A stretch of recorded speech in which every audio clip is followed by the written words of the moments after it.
आपण मासचं मेजरमेंट करण्यासाठी किलोग्राम या युनिटचा यूज करतो. तर हे किलोग्राम म्हणजे काय? ओके, या रेफरन्स युनिटचा याचा यूज करून आपण वेगवेगळ्या फिजिकल क्वांटिटीचं म्हणजे मासचं मेजरमेंट आपण इथं करतो. ठीक आहे. तर हे किलोग्राम हे मास कसं आपण डिसाईड केलं, तर याच्यासाठी एक हिस्ट्री आहे याची. 1889 पासनं आपण या युनिटचा यूज करतो मास मेजर करण्यासाठी. आणि हे किलोग्राम मास कशाचं आहे, तर हे एक शायनी पीस आहे प्लॅटिनम इरेडियम नावाच्या एका अलॉयचा मिश्रणाचा एक पीस आहे, तुकडा आहे. त्याचं जे काही मास आहे त्याला आपण म्हणले 1 किलोग्राम मास. आणि by using this mass of this platinum iridium alloy, we have developed or we have made another masses of equal. Okay, तर त्याच याचे आपण मासेस बनवले, त्याच्याच वजनाचे मासेस बनवले आपण. ते आपण लोखंडाचे बनवले. आज आपल्या ग्लोसरी शॉपवर आपण ते पाहतो. पण हे जे मास आहे हे कालांतराने म्हणजे जसा जसा वेळ जाईल तसं तसं ॲटमॉस्फिअरमध्ये बदल झाले. आणि त्यामुळे हे जे प्लॅटिनम इरिडियम अलॉय आहे याला आपण ठेवलं होतं एका सूटकेसमध्ये, ग्लास सूटकेसमध्ये, काचाच्या सूटकेसमध्ये ठेवलेलं होतं. कुठं? International bureau of weights and मेजर्समध्ये. एक एजन्सी आहे ही जी हे एकक काय आहे ते ठरवते. तर तिथं आपण हे ठेवलं होतं. तर वातावरणामध्ये झालेल्या बदलांमुळे याचं वजन कमी झालं किंवा वाढलं असेल, काहीतरी चेंज झाला आहे. ठीक आहे. याला काही डस्टचे पार्टिकल चिटकलेत, त्यामुळे त्याच्या वजनामध्ये, एक्झॅक्ट वजनामध्ये त्याचा बदल झाला आहे. म्हणून आपण ह्या प्लॅटिनम इरिडियम अलॉयचा जो तुकडा जो 1 किलोग्राम म्हणून वापरत होतो ते आता आपण वापरत नाही. तर 20 मे 2019 रोजी एक नवीन किलोग्रामचा रेफरन्स स्टँडर्ड म्हणून यूज करतो आपण नवीन क्वांटिटीचा. ती म्हणजे करंट. आपण यूज करतो कशाचा? अमाऊंट ऑफ करंटचा. हे आपण कालच्या लेक्चरमध्ये झालेलं आहे, मी थोडंसं कंटिन्यू करतोय. Amount of current. ओके, तर अमाऊंट ऑफ करंट कसा वापरला जातो? तर करंटच्या आपण इलेक्ट्रोमॅग्नेटिक प्रॉपर्टीचा यूज 1 किलोग्रामचा रेफरन्स स्टँडर्ड म्हणून यूज करतो. आता आपल्याला माहिती आहे इलेक्ट्रोमॅग्नेट म्हणजे काय, तर विद्युत चुंबकत्व. जेव्हा एखाद्या वायरमधून आपण करंट पास करतो तर त्याच्या भोवती काय तयार होतं? एक मॅग्नेटिक फील्ड तयार होते, चुंबकत्व तयार होतं. आणि हे विद्युत चुंबकत्व दुसऱ्या मॅग्नेटिक मटेरियलला स्वतःकडे काय करतं? खेचतं. ओके, तर मग आपण एक नेक्स्ट डेफिनेशन 1 किलोग्रामची डेफिनेशन आपण कशाच्या फॉर्ममध्ये केली? अमाऊंट ऑफ करंटच्या फॉर्ममध्ये केली. ठीक आहे. काय केलं आपण त्यामध्ये? तर एक आपण घेतला एक्स्ट्रीमली सेन्सिटिव्ह बॅलन्स घेतला आपण. ओके, आणि त्या एक्स्ट्रीमली सेन्सिटिव्ह बॅलन्सच्या एका साईडला आपण 1 किलोग्राम हे स्टँडर्ड वजन ठेवलं. ठीक आहे. आणि दुसरं साईड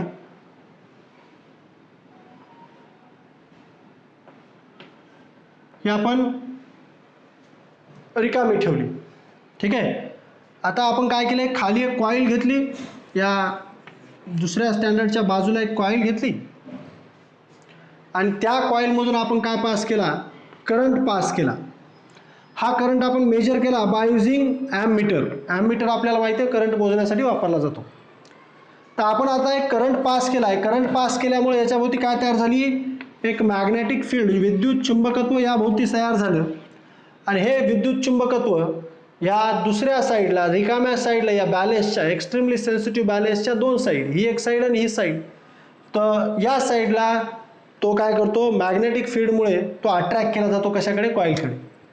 मग आपण इतका करंट या कॉईलमधून पास केला आहे की ही तयार होणारी मॅग्नेटिक फील्ड या एक्स्ट्रीमली सेन्सिटिव्ह बॅलेन्सच्या एका साईडला खाली खेचते आणि हे दोन्ही बॅलेन्स एकमेकाला काय करतात? बॅलेन्स करतात.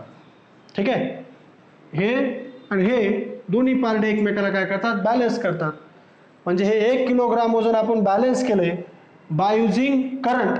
आणि मग हे जे करंटचं मॅग्निट्यूड असेल, जे काय व्हॅल्यू असेल त्या करंटची, त्याला आपण म्हणले 1 किलोग्राम. ठीक आहे, म्हणजे तेवढा करंट पास केला की आपण 1 किलोग्राम वजन बॅलन्स करू शकतो आणि त्या करंटच्या व्हॅल्यूला आपण काय म्हणले 1 किलोग्राम. आणि याचाच यूज आपण आजकालच्या ग्लोसरी शॉपमध्ये पाहतो. इलेक्ट्रिक जे आपले वजन मोजण्यासाठी वापरले जाणारे बॅलन्सेस असतात, त्याला काय म्हणू आपण तराजू. ठीक आहे, तर त्याचा यूज आपण इथं करतो.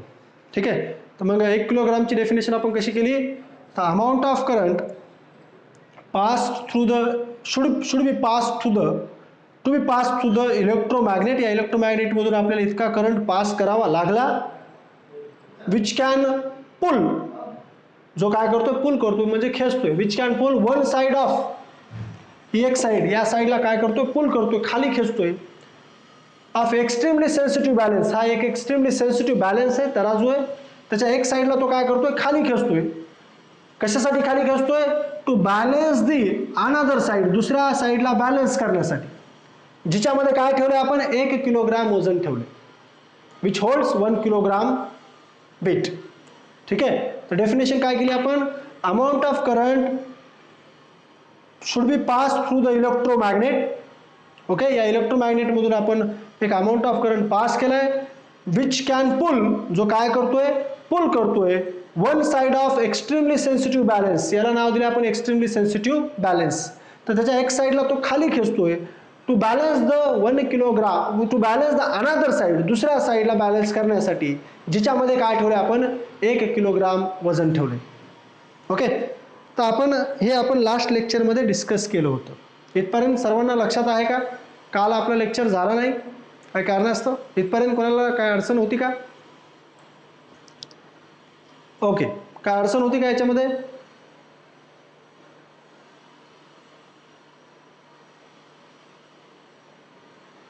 ठीक आहे, तर मग मी तुम्हाला काल एक प्रश्न विचारला होता.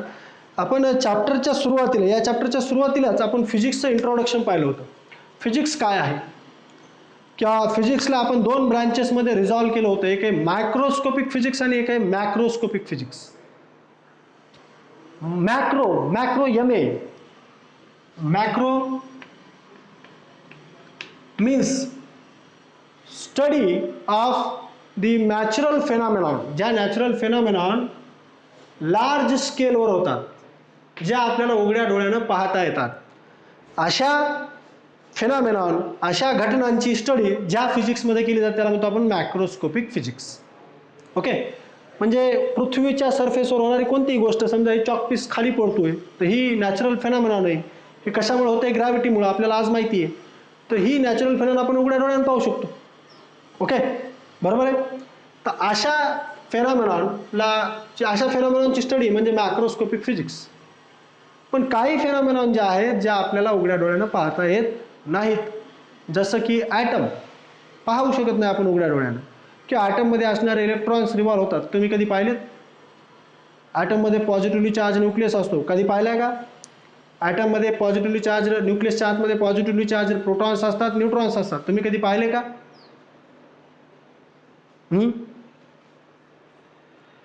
पाहिलेत का? उघड्या डोळ्याने कधी पाहिलेत का? नाही. यस. तर अशा फिजिक्सची, अशा नॅचरल फेनॉमेनॉनची स्टडी ज्या ब्रांचमध्ये केली जाते त्याला म्हणतो आपण मायक्रोस्कोपिक फिजिक्स. ठीक आहे, तर मग आता लक्ष द्या, या चॉकपीसचं वजन मी मोजू शकतो. ओके, कारण की हे मला उघड्या डोळ्याने दिसतंय. मी कशाचा यूज करू शकतो त्यासाठी? 1 kgचा यूज करू शकतो. पण मी आता म्हणलं तुम्हाला की ह्या चॉकपीसची जी डस्ट आहे, ही डस्ट, हे डस्टचा एक पार्टिकल आहे, त्या पार्टिकलचं वजन मोजा किलोग्रामचा यूज करून. मोजता येईल का तुम्हाला? Can you measure it? तुम्हाला चॉकपीसचा एक डस्ट पार्टिकल दिला मी, त्या डस्ट पार्टिकलचं वजन मोजायला सांगितलं किलोग्रामचा यूज करून. Okay, we cannot measure it. मग आपल्याला अशा पार्टिकल्स, ॲटमचं वजन जर मोजायचं असेल तर मग आपल्याला ॲटमच्याच फॉर्ममध्ये एक युनिट शोधावं लागेल. Okay, it will be easy to compare, हे इझी राहील कम्पेअर करणं. काय? Mass of atom in terms of mass of some standard atom. एका ॲटमचं मास आपण दुसऱ्या ॲटमसोबत कम्पेअर करणंच इझी राहील, आपण ते मोजू शकतो. ठीक आहे, तर मग त्यासाठी आपण काय केलं, एक कार्बन 12 आता कार्बन, आपली बॉडी कार्बनपासून बनलेली आहे. पृथ्वी तलावर जवळपास सगळ्या बॉडीज कार्बनपासून बनलेल्या आहेत, सगळ्याच बॉडीज. हे तर तुम्हाला माहिती आहे. म्हणजे सगळ्यात जास्त पृथ्वीवर काय आहे तर कार्बन आहे. ठीक आहे. आणि कोणता कार्बन आहे तर कार्बन 12. कार्बन 12. मग त्याचा ॲटॉमिक मास नंबर किती आहे? 12. ॲटॉमिक मास नंबर म्हणजे काय बरं? केमिस्ट्रीमध्ये झाला असेल ना. What is atomic mass number? कोणाला सांगता येत असेल तर माईक ऑन करून सांगू शकता प्लीज.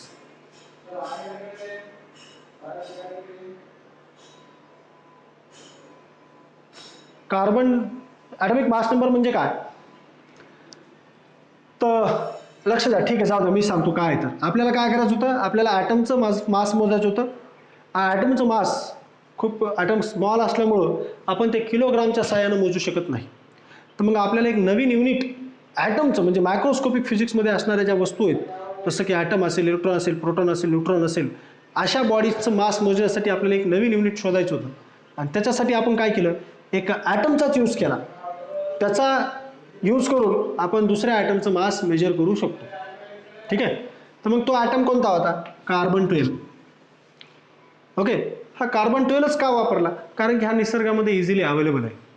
कुठंही तुम्ही जा, प्रत्येक वस्तू जवळपास या कार्बन 12 ह्या आयसोटोपनंच बनलेली आहे. ठीक आहे. ठीक आहे. तर मग कार्बन 12 म्हणजे काय? तर हा त्याचा ॲटॉमिक मास नंबर आहे. ॲटॉमिक मास नंबर म्हणजे काय? तर number of protons plus neutrons, त्या ॲटममध्ये असणाऱ्या प्रोटॉनची आणि न्यूट्रॉनची संख्या यांची बेरीज म्हणजे ॲटॉमिक मास नंबर. तर तुम्हाला कळलं असेल ॲटॉमिक मास नंबर म्हणजे काय? प्रोटॉन्स प्लस न्यूट्रॉनची संख्या त्या ॲटमच्या सेंटरला, म्हणजे न्यूक्लियसमध्ये असणाऱ्या प्रोटॉन आणि न्यूट्रॉनची संख्या. ठीक आहे. तर कार्बन 12 म्हणजे याच्यामध्ये 6 प्रोटॉन्स आहेत आणि 6 काय आहेत? न्यूट्रॉन्स. ओके. ठीक आहे.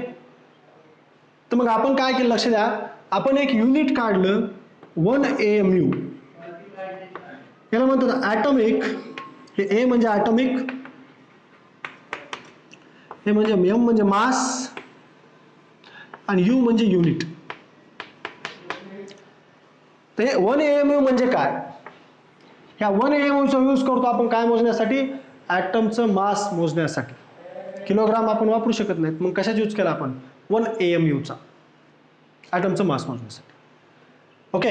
तर मग आता 1 AMU म्हणजे काय? त्याचं शॉर्ट फॉर्म आहे 1 AMU, लॉंग फॉर्म आहे ॲटॉमिक मास युनिट. ठीक आहे.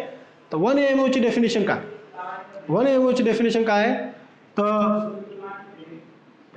आपण काय केलं माहिती आहे का? हे कार्बन जे 12 आहे याच्यामध्ये काय आहेत? 6 प्रोटॉन्स आहेत आणि 6 न्यूट्रॉन्स आहेत. मग या 6 प्रोटॉन्स आणि न्यूट्रॉन्सला 6 प्रोटॉन्स, 6 प्रोटॉन्स आणि काय 6 न्यूट्रॉन्स आहेत. म्हणजे हा कार्बन ॲटम बनलेला आहे प्रोटॉन्स आणि 6 न्यूट्रॉन्सपासून. 6 न्यूट्रॉन्स 6 प्रोटॉन्सपासून. मग आता आपण याच्यातला एक प्रोटॉन बाजूला घेतला. ठीक आहे. ओके.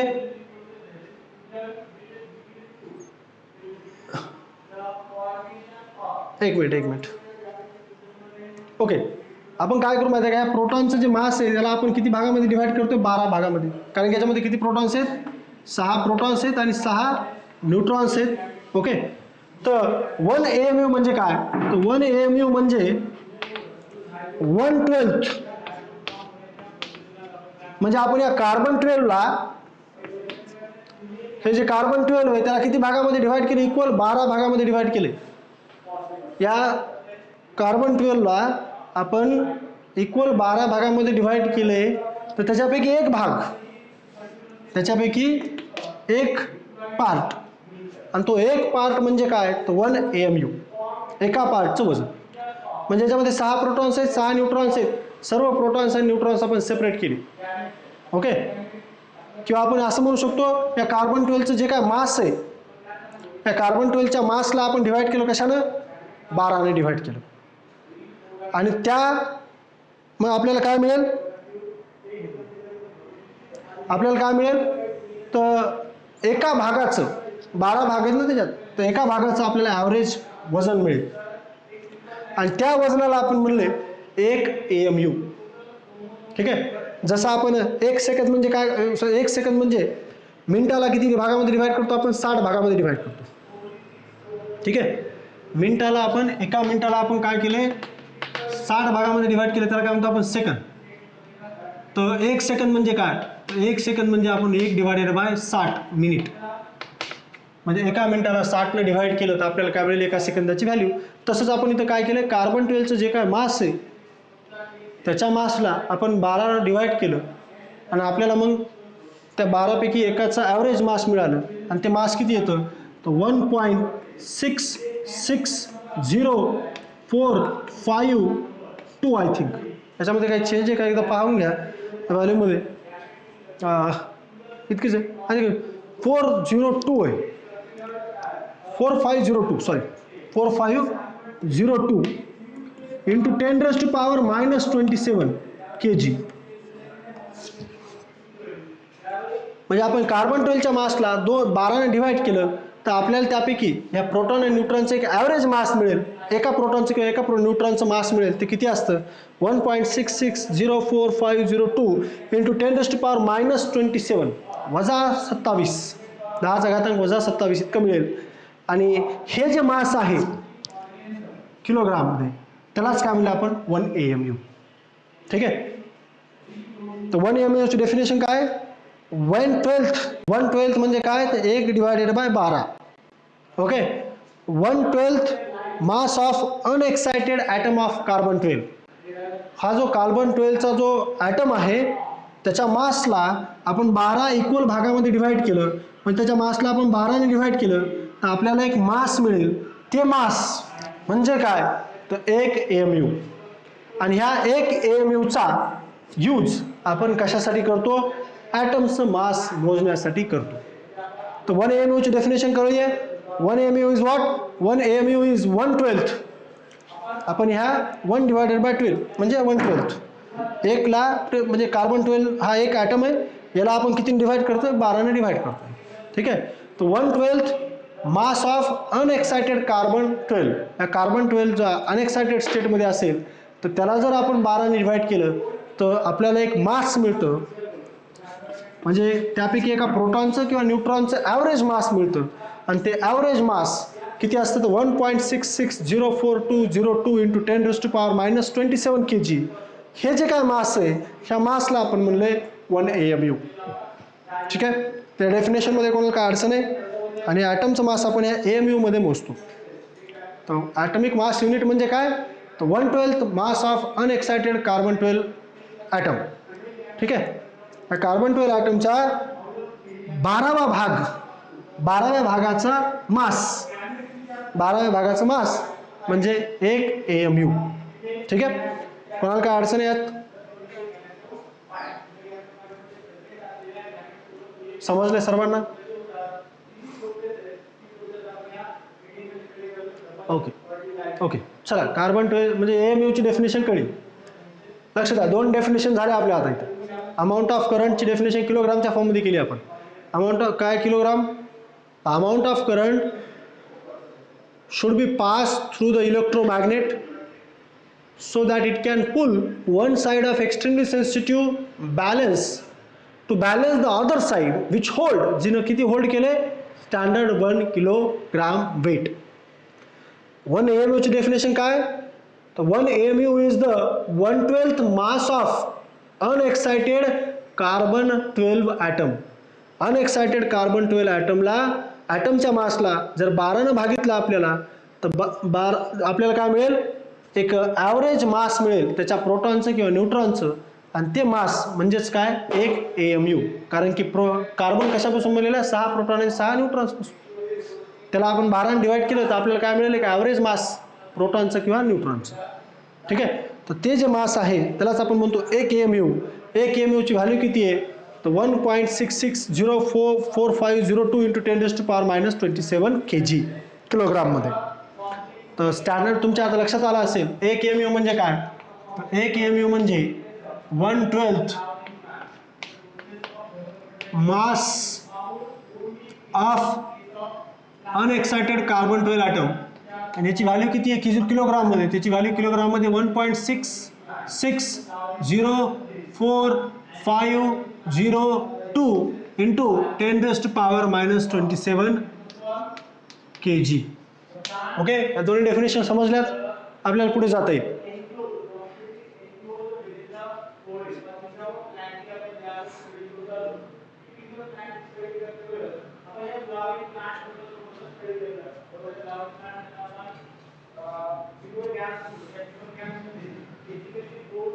इकडे बघा, आपण आपल्या हे कसं आहे माहिती आहे का, हे आपण कसं काढतोय, आपल्याला आपल्या तुम्ही 10वीचा मार्क म्हणून तुमचा पाहिला असेल, तुम्हाला पडले समजा 400 मार्क.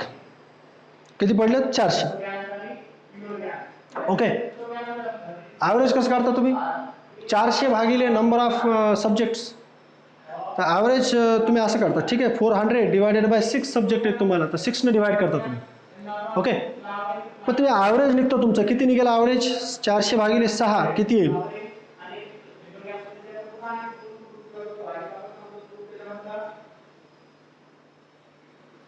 किती येईल?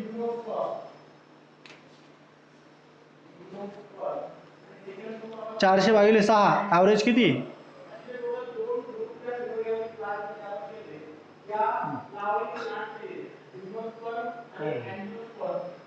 अरे 400 भागिले 6 तुम्हाला मी करायला सांगतोय, हा 66.6666 जाईल ते, 66.666% येईल.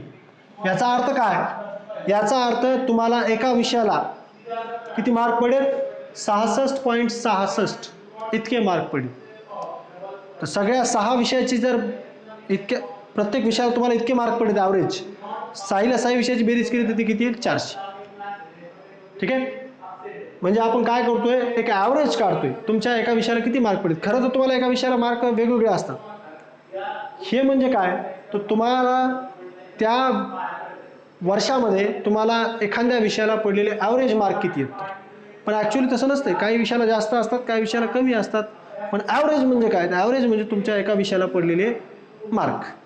ठीक आहे, ते किती असू शकतात? 80 असू शकतात. पण ॲव्हरेज काय सांगते, तर तुम्हाला मराठीला 66.66 पडेल, इंग्लिशला पण 66.66 पडेल, काय जे असेल, जर तुमचं सायन्स असेल त्याला पण तुम्हाला 66.66 पडेल. अशा बेरीज केली तर ती किती येईल? 400. तसंच इथं आपण करतोय, आपण कार्बन 12 मध्ये किती ॲटम्स आहेत, किती प्रोटॉन्स आणि न्यूट्रॉन्स आहेत? 6. तर त्याचं जे काय मास आहे, टोटल मास, त्याला डिवाइड करतो आपण 12ने, तर आपल्याला काय मिळेल? एकाचं मास, प्रोटॉनचं किंवा न्यूट्रॉनचं ॲव्हरेज मास मिळेल. आणि ते प्रोटॉनचं आणि न्यूट्रॉनचं ॲव्हरेज मास म्हणजेच 1 AMU, एक ॲटॉमिक मास युनिट. समजले आता? ओके, चला समोर चलो आपण. नेक्स्ट आपल्याला पाहायचंय मेजरमेंट ऑफ टाइम.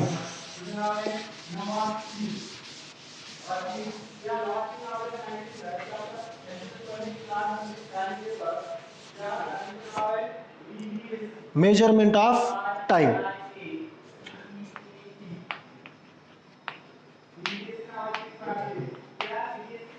इकडे बघा, याच्यामध्ये तुम्ही जास्त व्होकल राहत जा, तुम्ही बोलत जा.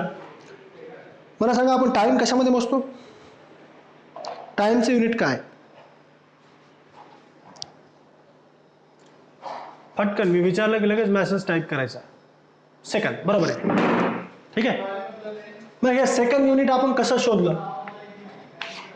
टाइम आपण मोजतो सेकंदमध्ये, बरोबर आहे. पण हे सेकंड युनिट आपण कसं तयार केलं? तर लक्ष द्या, पूर्वी आपण टाइम कसा मोजायचो? गावाकडे आजही मला वाटतं शेतामध्ये काम करणारे जे लोक आहेत ते टाइम कसा मोजतात? तर ते टाइम मोजतात सूर्याच्या पोझिशनवर. सूर्य एकदम डोक्यावर आला की त्याला म्हणतात दुपार झाली, 12 वाजली. मग असं करतात ना गावाकडे? करतात का नाही? हां, यस, ठीक आहे. तर लक्ष द्या, आपण मीन सोलार डे, मी पुढे सांगणार आहे काय तर मीन म्हणजे ॲव्हरेज. मीन सोलार डे याचा रेफरन्स घेतो काय मोजण्यासाठी? टाइम मोजण्यासाठी. आता तुम्हाला माहित पाहिजे what is mean by mean solar day. Okay. तर मीन सोलार डे म्हणजे काय, तर average duration between mean solar day is average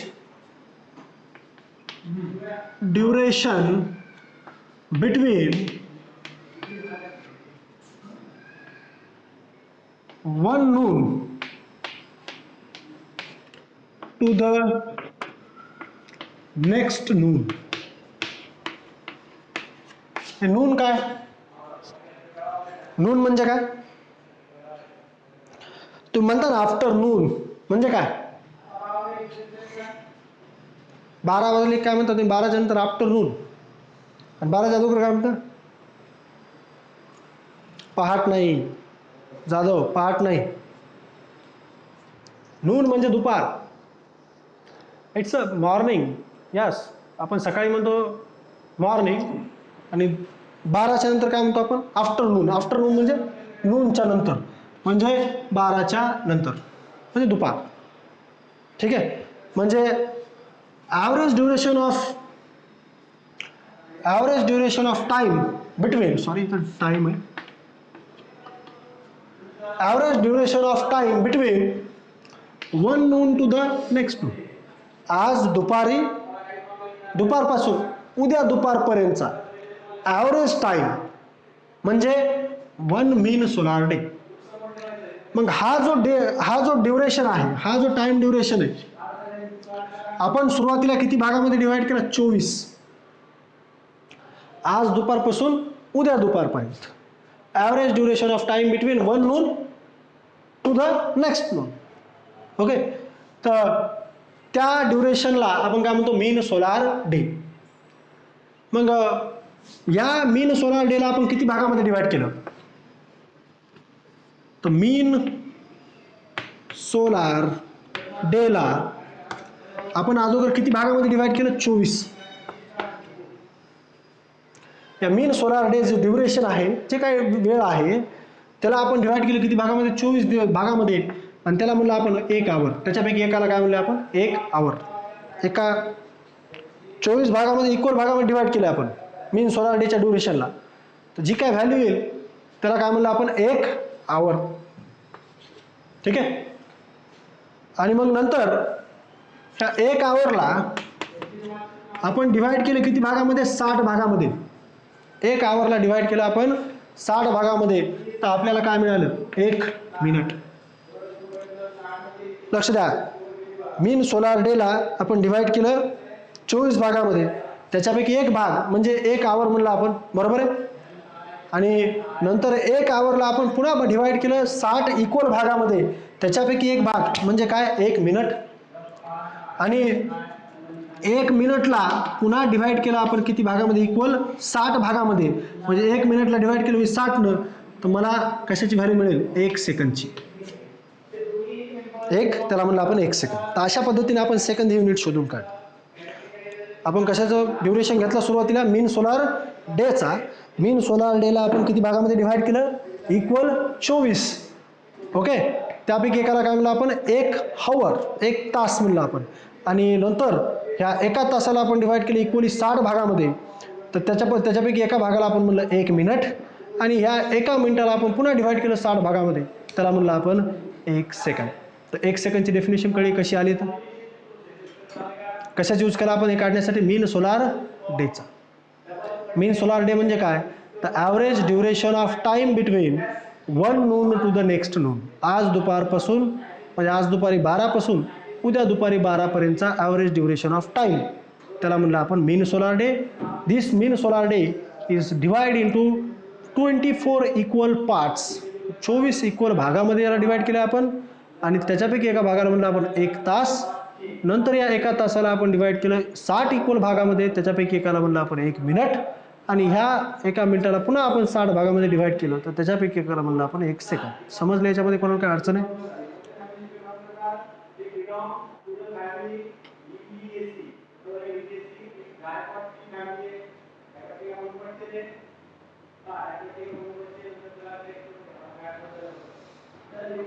सर्वजण मेसेज करत नाहीत, काय अडचण असेल तर विचारत जा बरं का. विशाल कळलं नाही का तुला? विशाल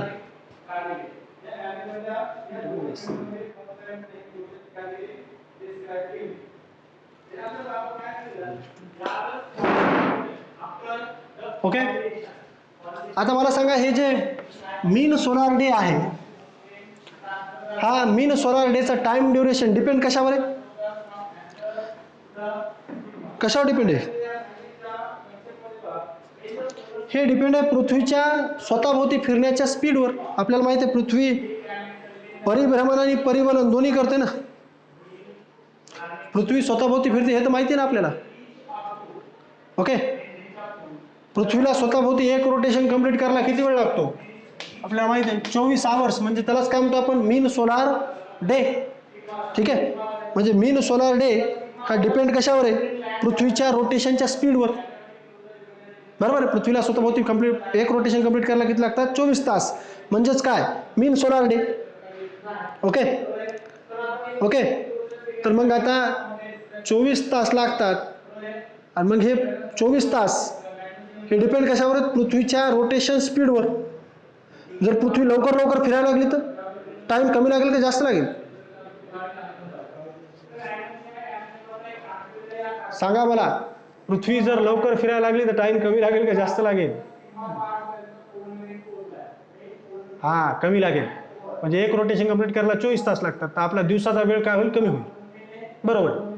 ओके. आणि जर पृथ्वीची स्पीड कमी झाली, पृथ्वीची स्पीड, रोटेशन स्पीड, स्वतःभोवती फिरण्याची स्पीड कमी झाली, तर टाइम काय होईल? जास्त. यस, बरोबर. ठीक आहे. म्हणजे हे जे मीन सोलार डेचा टाइम ड्युरेशन आहे 24 तास, हा डिपेंड आहे कशावर? पृथ्वीच्या रोटेशन स्पीडवर.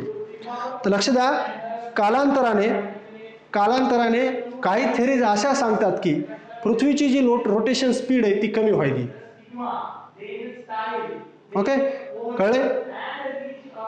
वेळेनुसार काय व्हायला माहिती आहे का? हळूहळू पृथ्वीची स्वतःभोवती फिरण्याची स्पीड ही कमी व्हायली. खूप लवकर कमी होत नाहीये, पण क्वचित खूप हळूहळू का होईना ती पृथ्वीची स्वतःभोवती फिरण्याची स्पीड कमी व्हायली. मग आता पृथ्वीची स्वतःभोवती फिरण्याची स्पीड जर कमी होत असेल तर एक नूनपासून दुसऱ्या नूनपर्यंतचा टाइम ड्युरेशन पण काय होत असेल? वाढत असेल का कमी होत असेल? इन्क्रीज होत असेल का डिक्रीज होत असेल? पृथ्वीची स्पीड कमी, increase. Yes, it's a increase. तिचा टाइम ड्युरेशन काय होत असेल? वाढत असेल. मग आता टाइम ड्युरेशन वाढायला आहे, तर मग आता सेकंडची डेफिनेशन आपल्याला काय करावं लागेल? बदलावी लागेल ना. ठीक आहे. म्हणजे आता हे जे मीन सोलार डे आहे त्याचा यूज आपण टाइम मोजण्यासाठी करू शकत नाही, कारण की पृथ्वीची रोटेशन स्पीड ही हळूहळू कमी व्हायली आहे आणि ही कमी झाल्यामुळं टाइम ड्युरेशन तिचा मीन सोलार डेचा टाइम ड्युरेशन वाढतोय आणि तो वाढल्यामुळं आपल्याला सेकंडची डेफिनेशन करण्यासाठी या मीन सोलार डेचा यूज करता येणार नाही. हे टेक्निकल अडचण आली. मग आपण एक नवीन गोष्टीचा यूज केला to define the definition of 1 second. एक सेकंडची डेफिनेशन सांगण्यासाठी आपण एका नवीन गोष्टीचा यूज केला आणि ती गोष्ट म्हणजे काय? तर सीझियम क्लॉक. तर आपण काय केले, मला एक नंबर ते पाहून घ्यायचा आहे. नंबर खूप मोठा आहे, तर मी ते एकदा पाहून घेतो प्लीज. आपण सीझियम क्लॉकचा यूज केला.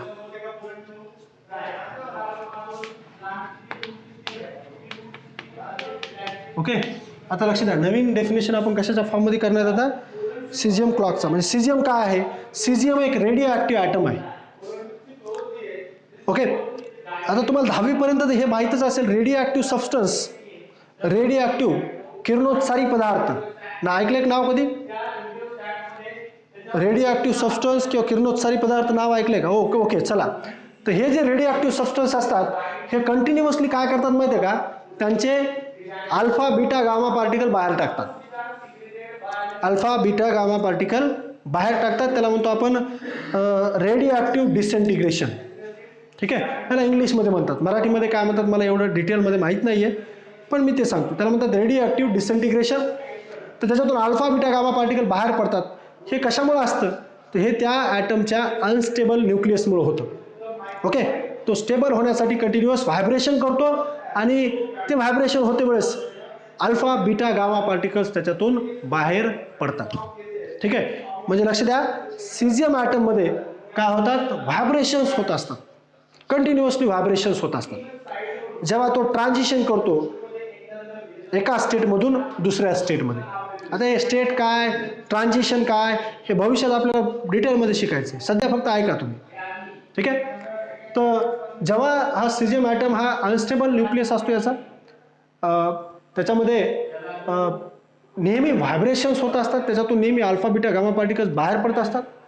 आणि या व्हायब्रेशन्स एका, लक्ष द्या किती व्हायब्रेशन होतात. आता 1 सेकंडची डेफिनेशन काय केली, आणि 1 सेकंडची डेफिनेशन काय, the time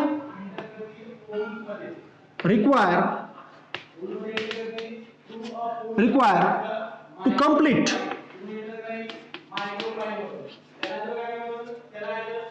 complete 9,192,631,770 vibrations in cesium atom. या सिजियम ॲटममध्ये नेहमी काय होत असतात, व्हायब्रेशन होत असतात. का होत असतात, कारण की तो कोणता सबस्टन्स आहे, रेडिओ सबस्टन्स आहे, त्याच्यातून नेहमी अल्फा बीटा गामा पार्टिकल्स बाहेर पडत असतात, म्हणून त्याच्यामध्ये होत असतात व्हायब्रेशन्स. तर त्याच्यामध्ये किती व्हायब्रेशन होण्यासाठी लागणारा टाइम, हे बघा, आता हे मोजू आपल्याला ही व्हॅल्यू मोजायची आहे. एकक, दशक, शतक, हजार, 10,000, लक्ष, 10 लक्ष, कोटी, 10 कोटी, अब्ज, म्हणजे 9 अब्ज 19 कोटी 26,31,770 एवढे व्हायब्रेशन या सिजियम ॲटममध्ये जेवढ्या वेळामध्ये होतात, एवढे व्हायब्रेशन या सिजियम ॲटममध्ये जेवढ्या वेळामध्ये होतात त्या वेळेला आपण म्हणलं 1 सेकंद. त्याला काय म्हणलं आता, 1 सेकंद. तर 1 सेकंडची डेफिनेशन काय केली आपण, the time required to complete 9,19,26,31,770 vibrations in a caesium atom. Caesium ॲटममध्ये 9,19,26,31,770 व्हायब्रेशन होण्यासाठी लागणारा वेळ म्हणजे काय म्हणलं आपण, 1 सेकंद. आणि या सिजियम ॲटमचा यूज करतो आपण सेकंडची डेफिनेशन करण्यासाठी, म्हणून याला म्हणतात सिजियम क्लॉक.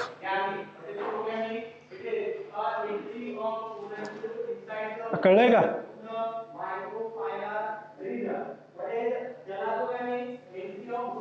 इकडे बघा, हे तुम्हाला आणखी लक्षात येणार नाही काय, सिजियम क्लॉक व्हायब्रेशन कसे होतात, काय होतात, हे भविष्यात तुम्हाला लक्षात येईल. ओके, हे मी तुम्हाला भविष्यात जेव्हा ॲटम मॉलिक्युल न्यूक्लियर आपण चॅप्टर पाहणार 12वीचं, त्यावेळेस मी तुम्हाला सांगेल काय होतं ते. ठीक आहे, सध्या फक्त एवढं लक्षात ठेवा की सिजियम ॲटममध्ये कंटिन्युअस व्हायब्रेशन होत असतात, कारण की तो रेडिओ ॲक्टिव्ह सबस्टन्स आहे.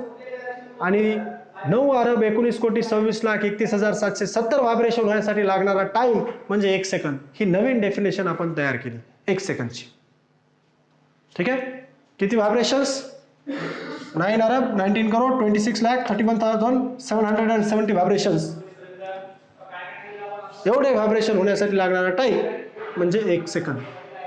ओके, आणि या सिजियमचा यूज आपण 1 सेकंदची डेफिनेशन करण्यासाठी करतो, त्यालाच म्हणतो आपण सिजियम क्लॉक. ठीक आहे, काय अडचण आहे इथपर्यंत? हे कशामुळे करावं लागलं आपल्याला, कारण की पृथ्वीचा रोटेशन स्पीड काय व्हायली, कमी व्हायली आहे, आणि त्यामुळं मीन सोलार डेचा ड्युरेशन वाढायला, आणि त्यामुळं आपण मीन सोलार डेचा यूज करून सेकंडची डेफिनेशन करू शकत नव्हतो. काही समजलं नाही का मीरा काळे, मोईन खान, समजलं नाही?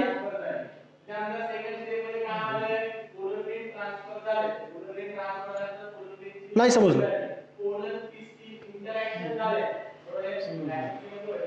एक मिनिट थांबा, मोईन खान मला सांगा, तुम्हाला समजलंय किंवा नाही समजलंय?